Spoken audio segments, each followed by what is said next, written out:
Meus amigos, vazam diálogos cabulosos de Lula com seus aliados sobre o STF. Diálogos a respeito do STF e a respeito de várias autoridades da República.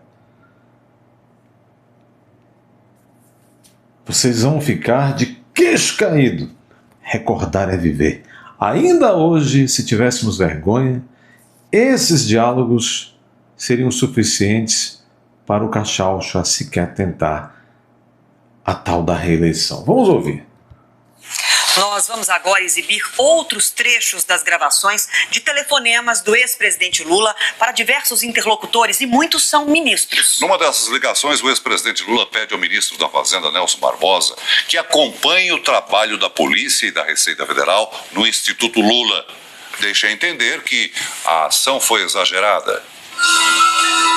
É preciso acompanhar o que a Receita está fazendo junto com a polícia. O Lula estaria então orientando o ministro de então, que era ministro até do governo Dilma, a obstruir justiça, a obstruir investigações? É isso, Lula? Federal, bicho. Eles fazem parte, né? Eles são... Pois é, mas você precisa se inteirar do que eles estão fazendo no Instituto. Se eles fizessem isso com meia dúzia de grandes empresas, resolvia o problema da arrecadação do Estado. Sabe? Sei. Eu acho que eles estão sendo filhos demais. Estão procurando pelo em ovo. Eu acho que era preciso, eu vou pedir para o Paulo Camoto tentar colocar tudo no papel, porque era preciso você chamar um responsável e falar que é essa. Vocês estão fazendo o mesmo com a Globo, o mesmo com o Instituto Fernando Henrique Cardoso, o mesmo com o Versal, o mesmo com o SBT, o mesmo com a Record, ou só com o Lula? Lula também foi grampeado em conversas com Lindbergh Farias, do PT. Pede que o senador cobre investigações contra a oposição. Então é preciso estar em cima deles e cobrar. É o seguinte, meu filho, eu tô com a seguinte tese, é guerra, viu? E quem tiver artilharia mais forte ganha. Em outro trecho, o ex-presidente reclama da Lava Jato e cita o senador Aécio Neves. Olha, eu vou contar uma história para você. Se é Andrade Gutierrez, do depoimento deles, na delação da Andrade Gutierrez, estou te falando nesse telefone, certamente a Polícia Federal está gravando. Tá? Certamente aqui está grampeado. Mas se a Polícia Federal e o Ministério Público, nessa delação da Andrade Gutierrez, não apareceu o PSDB e nem o Aécio, qualquer brasileiro pode dizer que a delação é uma farsa, é uma mentira. Em outras gravações, o ex-presidente pede ajuda para pressionar o procurador-geral da República, Rodrigo Janot. Primeiro, numa conversa com o senador Lindbergh Farias, reclama que o procurador de Rondônia, que também investiga tráfico de influência de Lula no BNDES, é acusado de agressão contra a mulher e permanece no caso. Ele também falou com Sigmaringa. O companheiro Damos tem a história do promotor de Rondônia, que pegou um caso meu agora, que as mulheradas têm que ir pra cima dele. Terça-feira tem que procurar o Janot e triturar. Lula volta a criticar Janot numa conversa com o advogado ligado ao PT, Sigmaringa Seixas. É porque ele recusou 4 pedidos de investigação a Aécio e aceitou a primeira de um bandido do Acre contra... Como é o nome do sujeito? Seringa Seixas? Pois é, mas essa é a gratidão. Essa é a gratidão dele por ele ser procurador. Pois é, mas ele, se a gente formalizar, inclusive jogando para a imprensa, ele vai ficar constrangido. Se for lá conversar, ele diz não e pronto. Ou não diz, né? O procurador-geral Rodrigo Janot está fora do Brasil, mas comentou as declarações, disse que ninguém está imune a investigações, disse que não se sentiu intimidado pelas declarações de Lula. Isso é porque ele não está nos dias de agora. O Moraes é imune. O Supremo é imune.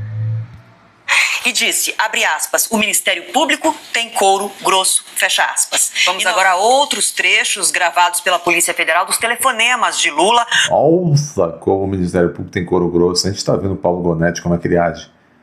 A gente está vendo. Uma das conversas foi gravada no dia em que José Eduardo Cardoso deixou o Ministério da Justiça. Lula cancela uma viagem para Brasília e avisa o ministro Jacques Wagner. Porque ele havia derrubado o José Eduardo Cardoso, porque o José Eduardo Cardoso, enquanto ministro da Justiça, não queria fazer do Ministério um instrumento para livrar Lula dos delitos cometidos. Então ele que mandava no governo da Dilma, ele mexeu os pauzinhos para tirar o José Eduardo Cardoso de lá. Então ele está dizendo, olha, hoje o fulano caiu, acho nem bom em Brasília para não achar que eu estou indo lá zombar dele e tal.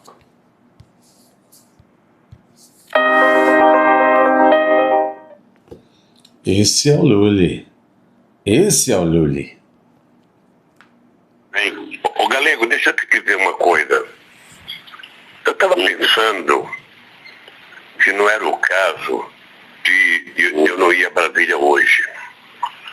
Por conta da saída do rapaz. É, por conta da saída do rapaz. Por conta da saída do rapaz. Ou seja... Isso ela se preocupou ontem, depois vão dizer que ele está aqui para comemorar o botar fora. É isso, então eu acho que era melhor eu não ir. Vai dar para semana? Deixa para semana, porque você veja, o Globo já tem editorial que era importante alguém responder. Sabe, editorial tenta em cima do governo. Eu nem vi, dizendo que... mostrando que essa troca não pode significar... colocando medo no novo ministro da Justiça. Não, e dizendo que eu que arrumei um cara para poder resolver o teu problema. Depois, com o ministro-chefe da Secretaria de Comunicação, Edinho Silva, Lula demonstra preocupação com as críticas ao novo ministro da Justiça. É importante você ficar atento, porque vai sair muita crítica à indicação do novo ministro, com o objetivo de encurralá-lo. É isso. O objetivo é encurralá-lo, ou seja, crítica da Veja, crítica do Globo, crítica da Globo, crítica... Ou seja, no fundo, eles querem evitar que qualquer ministro acabe com o vazamento da Polícia Federal. É isso. Um dia depois de ser levado à força pela polícia para depor, Lula ouve de um amigo, o cientista político Alberto Carlos Almeida, o conselho para virar ministro e escapar da Lava Jato. Da cadeia. Eu acho, de uma coisa que está na mão de vocês. É ministério. Olha a voz desse cara. Esse cara tem voz de quê? Nelson Rodrigues teria uma resposta na ponta da língua. Boa! Sabe, eu acho que a vacilação da parte de vocês, estou falando genericamente, de um modo geral, tá? É uma guerra política, uma disputa política, um cara lá, juiz, etc. Pois é um tucano, na verdade. Vai que esse cara é maluco e ousado o suficiente para tomar uma decisão nessa direção. Você tem uma coisa na tua mão hoje. Então, mas deixa eu te falar uma coisa. Eu até acho que ele deve fazer para ver o que acontece. Porque, veja, eu estou vivendo uma situação de anormalidade. Ou seja, esses caras podem investigar minha conta na casa do... que eles não vão encontrar um centavo. Esses caras sabem que eu não tenho apartamento. Esses caras sabem... Botar tudo em nome dos outros, né? Sabem que eu não tenho a chácara. Agora você tem uma coisa na tua mão. Você, o PT, a Dilma, faz isso. De fato, ele está com aquilo na mão. Ainda hoje ele está com aquilo na mão. Ainda mais depois que Trump levou Maduro embora. Você vai ter porrada, vão criticar. Daí, né? Numa boa. Aí você resolve um outro problema. Entendeu? Que é o problema da governabilidade. Você e Dilma, um depende do outro. Exatamente no dia em que foi levado para depor na Polícia Federal, em São Paulo, Lula recebeu um telefonema de apoio da presidente Dilma Rousseff. Reclama do espetáculo e considera exagero as decisões tomadas em Curitiba. É um espetáculo de pirotecnia sem precedentes, querida. É o seguinte, eles estão convencidos que com a imprensa chefiando, sabe, qualquer processo investigatório, eles conseguem refundar a República. Nós temos uma Suprema Corte totalmente acovardada, nós temos o Superior Tribunal de Justiça totalmente acovardado, um parlamento totalmente acovardado, somente nos últimos tempos aqui o PT... O Lula reclamava então que o STF, o TSE e todos os órgãos afins não faziam o que passaram a fazer a partir de 2022.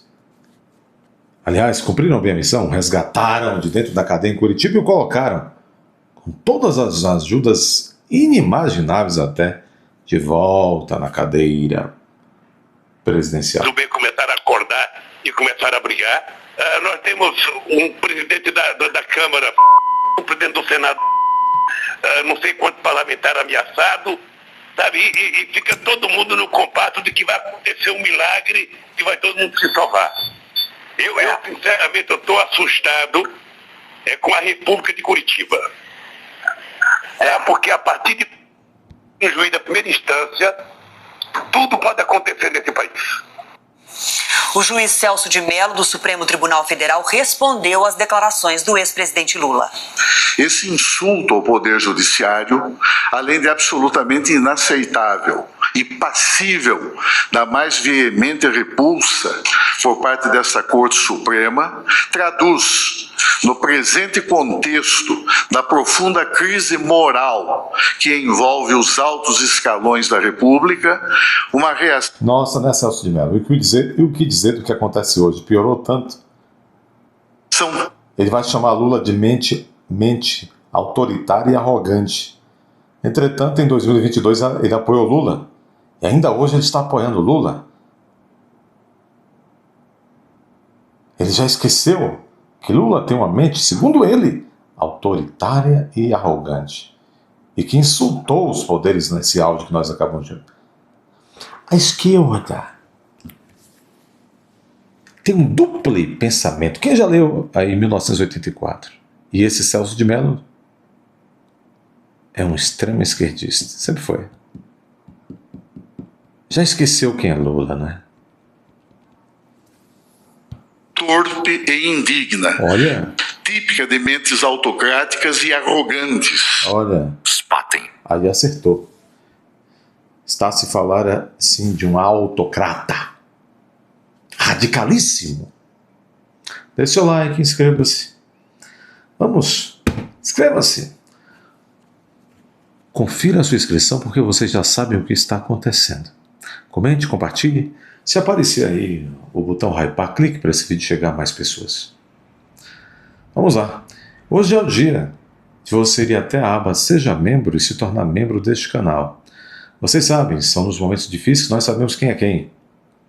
E nós estamos passando por um momento difícil. Os canais de direita, de um modo geral. Com exceção de alguns que, miraculosamente, alguns continuam aí. Cada post, 400 mil, 500 mil. O sistema escolhe os seus preferidos de suposta direita. Nunca se enganem. Torne-se membro, vá até a aba Seja Membro.